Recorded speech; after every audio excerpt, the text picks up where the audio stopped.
Hey, everybody, it's Ron Johnson, and this is Locked On Sports Minnesota. It's a beautiful Friday. I am in sunny Lakeville. Why? Softball. So I got to do the show on location. The show don't stop. We don't stop. Can't stop. Won't stop. Reggie, you know about that one.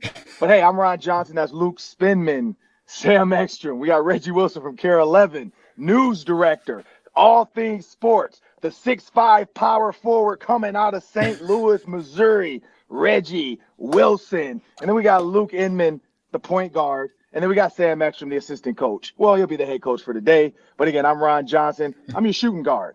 But this is Locked On Sports Minnesota. This is the Friday Roundtable. And fellas, we got to get locked in on this menu. So what you got, Luke? Yeah, Ron, football's back. I want to know what this NFC North division is going to look like and get your guys' prediction going team by team today. Football, certainly the focal point, but Twins trade deadline coming up. How should they handle it? We're going to talk about that for sure. And we got some eyes on some things at training camp that I know the fans are excited to hear about. We're talking about our training camp observations today.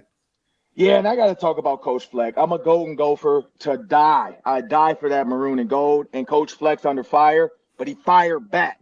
That's what I always say. You got a big gun, you got to come out with a bigger gun. And Coach Fleck came out with one. We'll talk about that next on the Friday Roundtable. This is Locked On Sports, and I'm Ron Johnson. Let's kick it off with you, Reggie. What you got?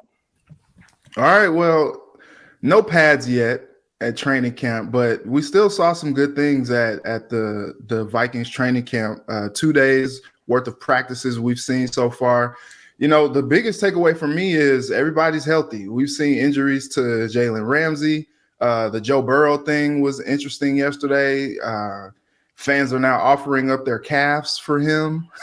And the Bengals were like, it doesn't work like that. But we haven't, nothing significant, you know, you knock on wood for that, but been a lot of high energy. I talked to Alexander Madison yesterday. He's excited about his role stepping up into RB1. He just says, like, you know, there are a lot of people that are not there anymore. He certainly misses all the guys that he was used to seeing his first 4 years in the league. But he said the locker room is tight. Like it's as close knit as it's been since he's been there. And so he said he's looking forward to having a fun year with everyone. Danielle Hunter's there. He's not practicing though, so we'll see how long that lasts. But I think what's been interesting to me is Kirk Cousins looks good. You know, like it's a very, very small sample size, but he's done some pretty good things out there. He's throwing some dimes all over the field. Yesterday, I remember there was like a trust throw that he threw to the sideline. Jordan Addison, I think it was Mekhi Blackman that was on him, and Addison just basically like strong-armed the pass, like kind of one-armed it, wrestled it as they were on the ground, and he came up with the ball. And it was a trust throw that I don't know that we see Kirk Cousins make. And so I think that is probably the start of something that, you know, we see a little bit more confidence in Kirk Cousins, and, you know, some of those 50-50 trust throws like the throw in Buffalo that Justin Jefferson made on 4th and 18. Maybe we see a little bit more of that, but he's also spreading it around to a lot of guys. I saw him dumping it down, throwing to Madison, throwing to his tight ends, getting both of those guys involved, Oliver and Hockenson. So it's an interesting thing. And then we also saw an interception yesterday on the backup quarterback, not Kirk Cousins, from Harrison Smith, that really kind of got the defense juiced up. So I think this is going to be a really interesting camp, and it's going to be a lot of great competition that we're going to see. Yeah, and I think it's imperative, Reggie, that the Vikings have a plethora of offensive options outside of Justin Jefferson, right? Like, he's obviously going to get his, but you got to take the pressure off sometimes. And I've seen Jalen Naylor make big plays, and he was absent yesterday. We didn't see Jalen Naylor yesterday. Hopefully he's not hurt, but big plays from Johnny Munt, a lot of TJ Hawkinson catches. He's been an early star with some great grabs. Obviously, Jordan Addison making plays, KJ Osborne making plays, and then the running back rotation, some Ty Chandler with the first team, Kene Nwangwu with the first team. And then as Ron reported on the Minnesota Football Party, svelte CJ Ham. And I actually asked Wes Phillips yesterday, I said, is there going to be an evolution at the fullback position now that you've really kind of committed to CJ? And he said, definitely. We came in here as an 11 personnel team, but we have adapted our personnel to be a little heavier this year. That includes CJ Ham. So I think we are going to see a little more diversity within this offense based on what I've observed in these first couple days. Yeah, this one's for any of you guys. What's been the biggest surprise just from a depth chart lens you guys have seen thus far through these first 2 days of practices? Anybody starting with the ones that maybe kind of surprised you, took you back a little bit? I would say Juwan Williams. I don't know about you guys, but Juwan Williams, the corner from the Patriots, has been a starter these first 2 days with Andrew Booth firmly entrenched on the second team. So Juwan Williams getting the early look. He is huge, you guys. He looks more like a safety out there than a corner, 6'3", 215. Ron, I know I pointed him out to you when I saw you at practice on Wednesday. He's a big dude, and I think that's one of the early surprises, certainly from a depth chart standpoint. And, hey, still a lot of Josh Metellus, too. That secondary, it looks formidable out there. I know they've got some shorter guys on the shorter end, but they're making up for it with Josh Metellus and Juwan Williams looming large in that box. I think it's interesting because Brian Flores kind of looks like a mad scientist out there, just with how he's mixing things up in the personnel settings. But it's interesting. He seems to kind of match Kevin O'Connell's energy on offense. We were talking to Jordan Addison about what his role is going to be on the offense, and he's like, man, we really don't have like set positions that we play. We're kind of used all over the field. And it seems like Brian Flores is kind of doing the same thing. He's just mixing and matching. Just, I think this early part of camp is them just kind of seeing what is going to happen with the guys that they have. They're like, okay, let's try it. We'll try this. We'll try that. Let's see if this works. Let's see if that works. It's a lot of like tinkering. And I think, as camp goes on a little bit more, we'll probably see a little bit more solidified as far as the depth chart. But I think it's been interesting seeing how they mix it up with all the personnel. Yeah, for me, my training camp takeaway, to be honest, when I looked at it, Sam, you're right. Juwan, he looks big. But you know what? Lewis Cine, for me, like seeing him move around, look comfortable. He's not 100%. You can tell he's not really pushing off 100% on that leg. But, I mean, come on now. We saw how gruesome of an injury that was. So just seeing him out there warmed my heart. Maybe I'm a little biased because he was one of the first guests on the Ron Johnson show from the Vikings. Very willing to have conversations after the fact. He and I, every time I see him in the facility, he's got something to say. Again, the CJ Ham piece, Sam, I agree with that. Like, I'm glad Wes Phillips answered that question for you because I think CJ Ham losing that weight is going to make him faster. We already know he can catch. CJ told me this. He said, man, if you look at fullbacks, and you look at my stats receiving, he said, man, I got like 700 yards receiving. Like the fact that he knows that tells me this man is dialed into the passing game. Like he wasn't shy about those 700 yards he's got receiving. So, I think he realizes, you know what, like maybe I can be in the screen game. Maybe I can be like a Hughes check. Because that's what Hughes check looks like. He's a fullback that looks like he's a tight end that plays fullback. And I think that's where CJ Ham, and I said, CJ Ham, you look tall. He said, man, this is my cleats. He said, but I put the extra long cleats on now. So I'm about 6'1" with my cleats on. That's all that matters. They play on cleats. So 6'1" with cleats. Hey, that man is a true Hughes check now. And I'm interested to see what Wes Phillips, Kevin O'Connell does. Speaking of mad scientists, I think you said that, Reggie. I love what Brian Flores is doing. If you watch that Cam Bynum almost interception, Cam Bynum was at deep safety. He came up and robbed the flat. That is so hard for a quarterback on a 5-step drop to realize that safety that I thought was back there is now over here. That's the kind of stuff that I think Ed Donatel didn't like. It's innovation. And so that's why I'm excited about this team. But I think overall, the Minnesota Vikings training camp is off to a great start. Speaking of that, Reggie, I don't know if you guys remember this from Katniss Everdeen when she was tribute. I feel like the Bengals fans are all out there like, I will be tribute. Take both my calves and save them if Joe Burrow needs them. I volunteer as Joe Burrow's tribute for calf. Like, take my calves, Lord, not his. Take my ankles, Lord, not his. I think the Bengal pews at church this Sunday are going to be full of people praying to give their calves up for Joe Burrow. Joe Burrow, we hope that you're healthy, though. And honestly, I pray across the league because I'm sick of seeing that every time that comes across the ticker. That sucks. Like, you don't want the season to be full of injury because it ruins all the storylines. Here's another crazy one. if Joe Burrow is the Netflix guy, imagine what kind of drama we're going to get from Netflix. So what if Joe Burrow's lying about this injury just to make Netflix even better? So Patrick Mahomes won on a bum ankle. He's going to win the Super Bowl on a bum calf this year. Just watch. Netflix, you guys are doing your thing. I love the storyline. Great Hollywood, great epicness, and we're all going to be sitting back eating popcorn like, I can't believe Joe Burrow's going through training camp with one calf right now. I can't believe he's about to win the Super Bowl with one calf. Like, he's going to make up for it. But we got to move on, man. This is a fun show already. I love you guys' takes so far. But what you got for us, Luke? Oh, no, sorry. What you got for us, Sam? Yeah, just a brief pivot to baseball. Twins are playing better baseball of late. They lead the AL Central by a game and a half. Trade deadline Tuesday, August 1st. Now, I have long been the advocate for not being buyers. I think that there's a temptation here to give up assets, try to bring in some help offensively, and I'm saying pump the brakes. I'm saying that this is just not a team that I think has earned the right to be buyers. I'm not sure that you're going to elevate yourself to be a World Series contender. Now, could you push yourself across the finish line to eke out this miserable AL Central? Yeah, you probably could, but I think you could also do that without buying, without giving up key minor leaguers or a corner outfielder, as some people are projecting. I think that the Twins should stand pat and not get too cute at the deadline. I know they already made one trade. They swapped out kind of an aging reliever for an aging reliever. That was a little curious to me, but that wasn't really a big move.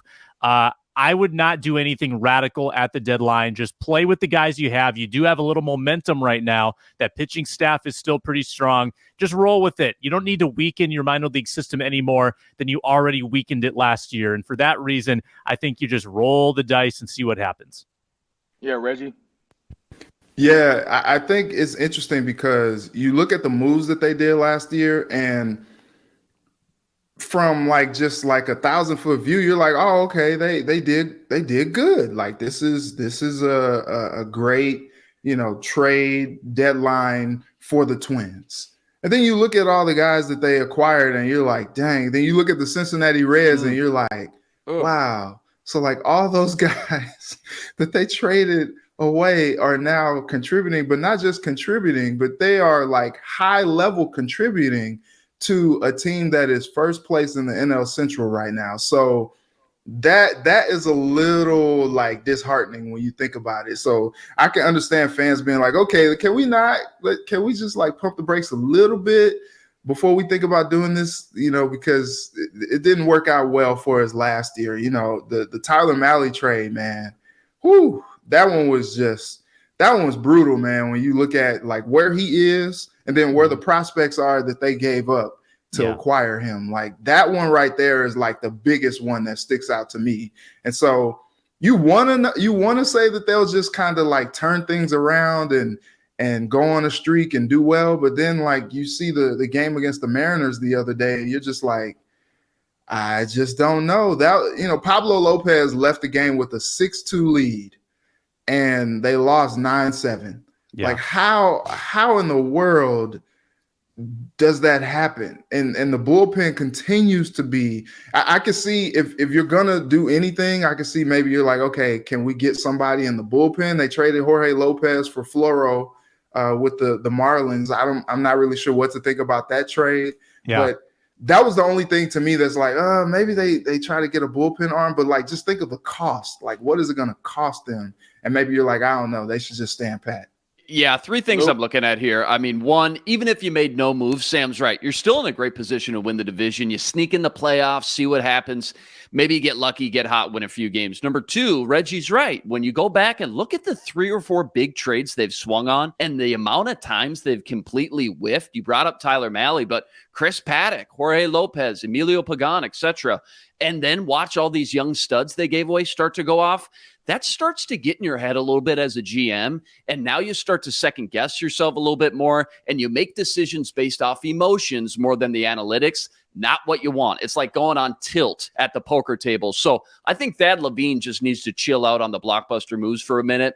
maybe recalibrate his game plan for a season or two, and more importantly, rebuild that farm system that he wiped out last year. And then 3, maybe most importantly, you bring in a big name like Goldschmidt or Bellinger. I mean, yeah, you're going to find a spot for him, of course, but at whose expense? Right now, logjam in the outfield.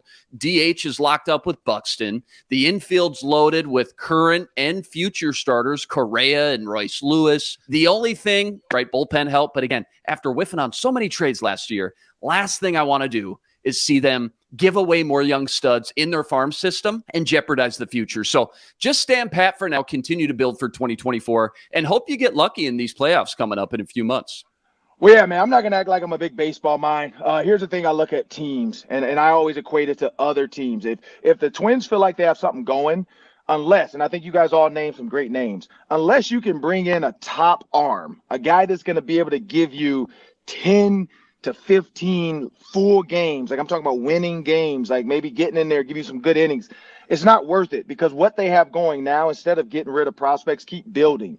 I just feel like until the Twins are willing to break the bank and spend money like the Yankees, I don't know if it's ever really truly going to work. And I think that's the problem. Like, you have to be willing to spend a lot of money, and maybe this is not what the Twins want to do. They want a small ball, use the least amount of money they can. And that's why they are where they are. But we got to move on, man. We got to move on. I know we got to have a word from our sponsors, though. So we're going to get to the next topic, because we got training camp, and we still got this Coach Fleck stuff. So I want to get this Coach Fleck stuff off next. But before we get heated about Coach Fleck, we got a word from our sponsors. Yeah, let me tell you about FanDuel today and the great promotions they've got going on over there. So let's say you want to bet baseball. Twins are playing the Royals. You feel pretty good about the Minnesota Twins. They are minus 172 tonight with Sonny Gray in Kansas City. Okay, so you're a new customer.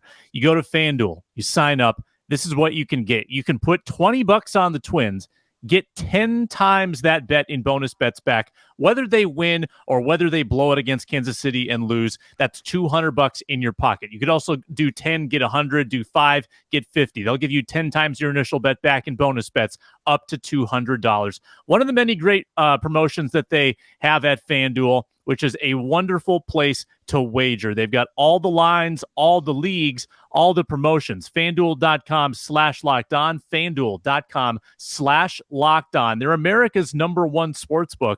They pay you instantly when you win. The interface is so easy to use. FanDuel, make every moment more. They're an official partner of Major League Baseball. All right, well, here we go, man. I'm going to try not to get too heated about this. I'm going to try to be very unbiased about this. But Coach Fleck's come under fire. We know that. There's an article out there. But Coach Fleck fires back and says these are baseless claims. And here's why I'll go with this. I'm not going to spend too much time on it, but he's 100% right. This is why. If you look at, and I hate to do this, but in America, in China, in wherever, any country, the high-performing people always get a little bit more leniency. Like Reggie Wilson at Care 11 can show up and just absolutely do whatever he wants to do. We know that. But Joe Blow, intern, he can't do that. Like, he can't walk into training camp at the Vikings facility and just talk to whoever he wants. So that same person might come back to work and feel like, hey, you guys don't appreciate me. You guys don't talk to me as much as well. And that's what happens in college sports. You have 120 plus athletes. You don't have time as a head coach to deal with 120 plus athletes. So you have to create a culture. That's what PJ Fleck has done. We know elite is a part of his culture. So if you say you're doing good, he's going to say, oh, you're not elite. It's just a part of his culture. As far as the Fleck Bank, everybody has something where you're able to pour into something to be able to get stuff, whether it's you get prizes, whether it's you get out of maybe conditioning. We know that guys that pass the conditioning test don't have to wake up early the next day. We did that back in 1998. You pass the conditioning test on day 1, you don't got to come back for day 2. You're done. And that's what it's about. And so for some players that have to keep coming back at 6 a.m. every day, they probably were pissed off. Like, man, how come I got to keep coming back? Because you didn't run the test. And so for PJ Fleck, it is basis. I just feel like some of these players are looking for a reason to gripe about it. And at the end of the day, it is what it is. And I know, Sam, one of the questions was, why does Fleck keep getting this criticism? It's because in Minnesota sports, we're just negative. We love to be negative here. It's never been positive. I'm not going to say names. I'm not going to say Royce. I'm not going to say names. But people just love to be negative, and then they think that makes them famous by being negative. And that's just who Minnesota is right now. What you got, Sam? Yeah, Ron, I too read the article, and I thought it was mostly baseless, as Fleck said. Like, I think that players that are complaining about having to memorize acronyms or having to learn Fleck's handbook, yeah, that's part of being in the program. Hard practices, yeah, that's part of being in the program. Are there rituals? And I would say that Fleck is a very ritualistic coach. Like there are certain things like clapping when he enters the room, repeating words back to him. Yeah, that is all part of his culture, right? So that might seem peculiar to some people. There's 100 guys in there every year. Is it going to sit well with every single person? No. But again, there's nothing illegal about that, about having rituals and routines that you want your players to get into. He's trying to form these good habits among his players so they're all very cohesive, right? I think there were two things that he had to answer for, and he did that at his press conference yesterday. One of them was overlooking drug tests with the Fleck Bank, right? And he said that, no, the Fleck Bank is never really a thing. The Fleck Bank was something that we referred to as if you do the right things, you will get rewarded for it and have a good experience. The second thing was using physical activity as punishment, or I think the article alleged that people had threw up from doing burpees as punishment. And Fleck says, no, we never do that. In fact, that we have other punishments, not physical activity, that our entire athletic department models itself after. So again, if Fleck is telling the truth about that, then I don't think there's anything to look at here, because he seems to have an answer for everything that was thrown at him that was maybe bordering on illegal or against policy. So I think that the athletic department has his support. I think that this is probably a big nothing burger in the end. There are some disgruntled people in that program trying to make Fleck's life very miserable. And we've seen these before. It might be the same people that keep sending this story out into the universe. Yeah, not too Reggie. much that. You guys kind of hit on the specifics. I'll just say in general, PJ's always going to be that loud, energetic, emotional person when he's out there. And anytime you put yourself out there, like he has over the years, trying to build that new culture up from the ground up, you become very vulnerable and susceptible for others to scrutinize you and put you under the magnifying glass, even when it has no merit. I think Ron nailed it. I think anytime anyone's in that spotlight and has a little bit of success, there's always going to be a few people who come out of the woodwork and just try to bring you down. That's just the way the world works, unfortunately. Personally, I don't look at PJ any different or in a negative light now after this. I think the huge discrepancy in contrast of people who speak so highly of him and have come through that program versus this small, minor backlash kind of does all the talking for him, right? And I think as long as he's in the spotlight, comes with the territory, there's always going to be a few people that just want to critique his process. I don't think there's a lot he can really do, but go out there and just be the same person he's continued to be, having a positive impact on the team, the players, and the community, like he always has these 6 years he's been here.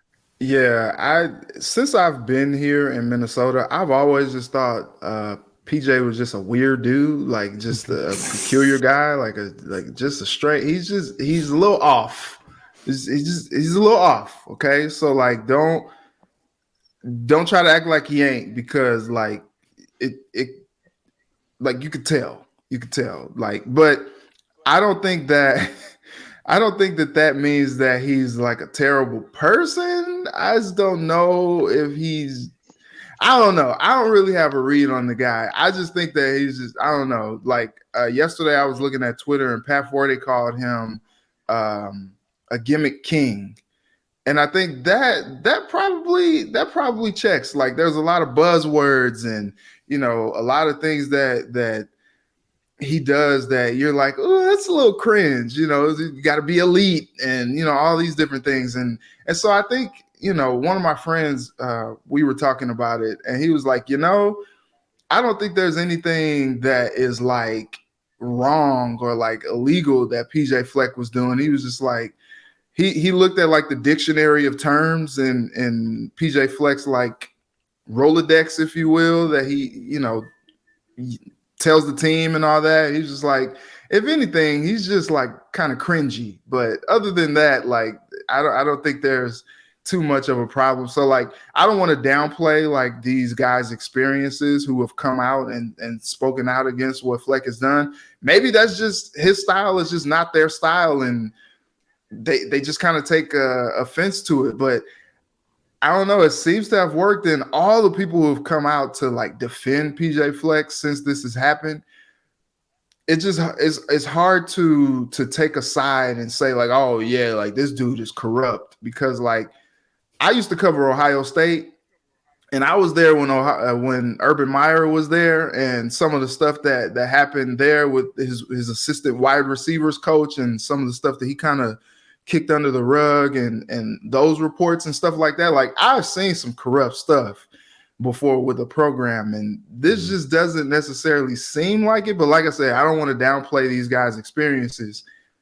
He just may not be their cup of tea. His style just may not. It may clash with how they think football is supposed to be, but that's just PJ's style. He's just a little weird. That's all. Well, here's where I go before we get out of here. We got one more topic, people. We got to talk about the NFC North. We're all just going to make a quick prediction. We're not going to go too deep into this. This is early. It's training camp. We just want to get some ideas out there, what we think about the Lions, Bears, Packers. But for those watching on YouTube, we thank you guys for continuing to download, like, share, subscribe to Locked On Sports Minnesota. Also, Amazon Fire and Roku. You can get all of our shows on those devices. And then SiriusXM, proud partner of Locked On Sports. Just make sure you go to the SXM app. So we are very thankful for all of our partners, our digital streaming partners, and our content partners as well. But here's what I'll say one thing, Sam. I like what you said. Physical punishment. As a society, we have gotten soft. If you do something wrong, you should be punished. If you have to run, okay. If you got to roll, okay. If you got to run back and forth on the football field, do it. Here's the reason why. Because so many people get in trouble and they don't have consequences because their families and their parents continue to like get them out of stuff. And then we have the issues that we have now with people not wanting to be held accountable. It's about accountability. When I played, I didn't even do anything bad. I fumbled a ball against Houston because I was like I held it in one hand like I was Keyshawn Johnson. I fumbled. They made me run the field with a football and do like basically up downs. I had to run. I had two footballs in both hands, and I had to just hit the ground, get up, hit the ground. Then I had to bear crawl the whole field. And then what did I do? And I celebrated too, I think. I didn't fumble. I remember I celebrated. I threw the ball and spun it or something. I never did that again. Why? Because I knew what the consequences were, and it wasn't something I should do. So that's the problem. And I didn't even smoke weed. I didn't go out and get a DUI. I just, I think I celebrated or fumbled. I can't remember which one it was. But, yeah, I never did it again. Never, ever did it again. So, consequences, people. Consequences. There's going to be issues. You're going to have a consequence. All that stuff to me just sounds like football. I hate to say it. Sports and football, that's what it's about. You're dealing with 122 men, and you got to keep them all under control. Well, it's time to predict this NFC North. And so we're going to start with the Packers. Who has the Packers? I've got the Packers. So, Ron, with the Packers. You kind of hatched this idea the other day when, was it CBS Sports who had the Lions winning the division at 11-6, and then they had everybody else at 7-10, and you were like, we gotta look into this. We gotta decide whether this is actually legit. So they've got the Packers at 7-10, and you know what? I kind of just went through in my head looking at their schedule, and I think 7-10 is pretty good for the Packers because there's a tough stretch there middle of the season where they've got Denver on the road, Minnesota, both Los Angeles, Pittsburgh on the road, Detroit on the road, Kansas City on the road, Kansas City at home, New York Giants on the road. They've just got a really tough November. And I don't think that Jordan Love is good enough to assume that he can really beat any of these middling teams either. Okay, can they beat Las Vegas? Well, yeah, they can, but are they guaranteed to? No.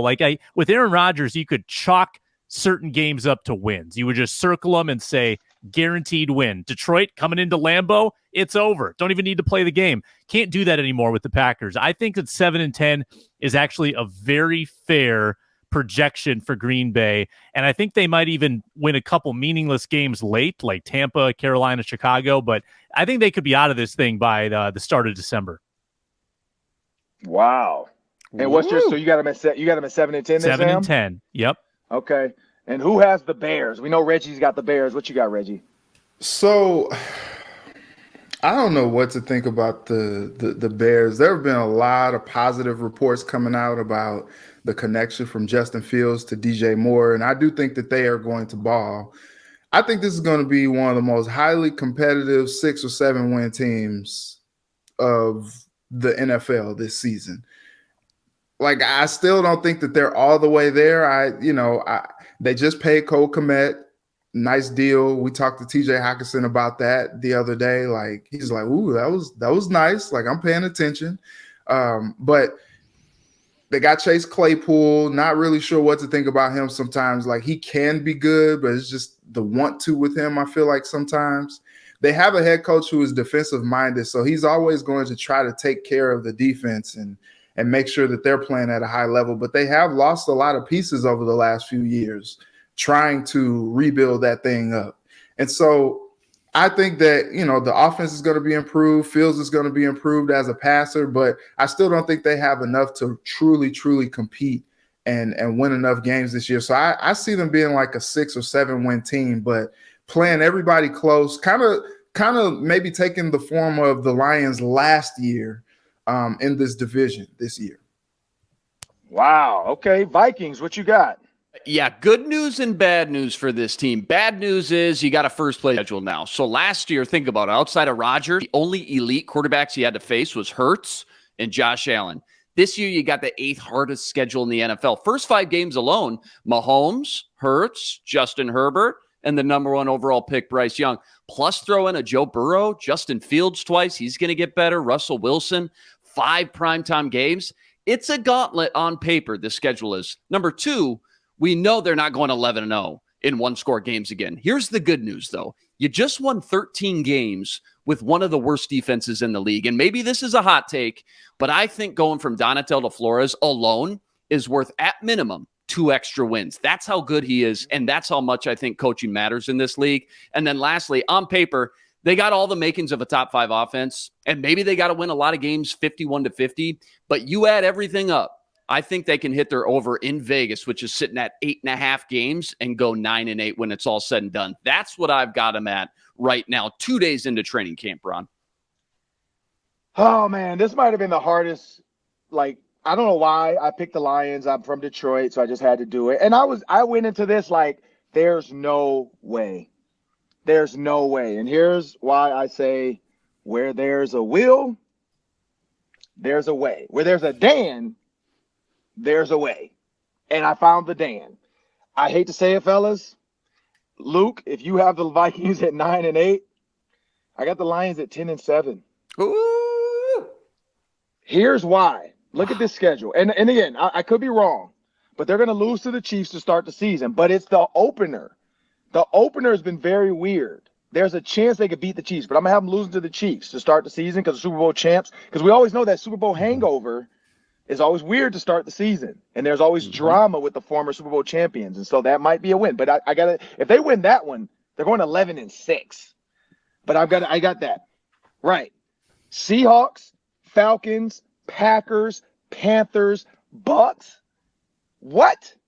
That's 5 wins right there. So then after that, I got them losing to the Vikings twice. But that's it. I got them beating the Bears and the Packers twice. I don't think the Packers and the Bears are going to split with the Lions this year.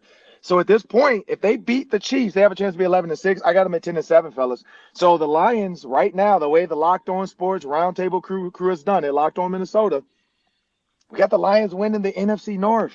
The Lions are going to be NFC North champions, but at 9-8, and I did go through some other teams, and I talked about this, the Vikings will be the 13th seed at 9-8. They will make the playoffs at 9-8, and maybe backing into the playoffs like that might be better for them than going in as a favorite. Maybe backing in will show them they have to have a dog in them to win this. But we got the Lions at 10-7. We got the Vikings at 9-8. We got the Packers at 7-10, and we got the Bears at 6-11, maybe 7-10. So I gotta apologize on this Friday to CBS. You guys were kind of right. You were kind of right. You were kind of right. And Reggie and Luke, some context to it. There's percentages for all the teams. They say the Lions have the highest chance to win the Super Bowl out of the NFC North teams. They have them the 7th best option in the NFL this year. to win the Super Bowl. The 7th best team to win the Super Bowl. They have the Vikings as the 13th. So based off these numbers, they're kind of right. They got the Bears and they got the Packers with no chance, 0.5%. So, hey, it is what it is, fellas. But this is the Locked On Sports Minnesota Friday Roundtable. It was a great show. What do you guys think about the Lions winning the NFC North? Really quick, 30 seconds, Sam. Yeah, I mean, that's the betting favorite, right? We've been talking about it all summer. Can they actually live up to expectations for once in their franchise's history? And it feels like the answer could be yes. Now, there's so much that still has to happen. I don't know who's going to play receiver for them. They've got guys suspended. They just traded for Denzel Mims. There's issues there. It's not all perfect. But I think that the division, everybody's got flaws, right? The Vikings have this changeover on defense. Packers lost their quarterback. Bears are still mid-rebuild. So the Lions are just like the furthest along, I think, in their progression where they are actually ready and poised to win across their roster, their quarterback, their coordinator. They're like everything's in lockstep with their plan. So it's hard not to like them to win the division. Yeah, you Reggie, just rip off that schedule like you mentioned, Ron. I mean, holy smokes. You compare that side by side by the Vikings schedule, it's night and day different. And I think the Lions really, you go through the whole thing, only got 4 or 5 really tough games you look at and go, all right, that one's going to be tough to come away with a win. But outside of that, and granted, you still got to go out there and prove it, and you got to go win those games you're supposed to. But you're right. The schedule definitely favors the Lions. Talked about Dan Campbell, that relationship between a coach and a quarterback. All right, maybe Campbell's not the most offensive genius, right, or quarterback guru, but the secret sauce in Detroit, Ben Johnson, the offensive coordinator, arguably the hottest offensive coordinator in the league right now. He's going to have that offense and Jared Goff rolling. It's going to be interesting, Ron, to see the Lions near the top by the end of the 2023 season. I'm just going to say no. Until I see it. Until I see it. It's the Lions, bro. Like, I can't see it. I just can't see it. They got all this hype. They finished the year well. I don't think they should have let go of Jamal Williams. I'm not really sure what adding Montgomery and losing Williams really does for that team, for that roster. You know, they drafted the running back Jahmyr Gibbs high. I don't really know. I don't know, man. I think it's a little too confident with them. It might be a little arrogance too, and they haven't done anything yet. Well, I just say, you know what? Once a Lion, always a Lion, and sometimes the Lions will lion. That might happen this year. But I know Pat McAfee's excited about it because he said he's going out to Lions training camp to do a show. So I don't know if everybody's buying the hype, but it's out there for Vegas. I'm going to put my money with FanDuel with the Vikings. I'm going to pick the Vikings over wins on FanDuel because I think that's more likely to happen than the Lions winning the Super Bowl. But I'm Ron Johnson. That's Sam Ekstrom. That's Luke Inman. That's Reggie Wilson. This is Locked On Sports Minnesota. This is the Friday Roundtable, and have a great day.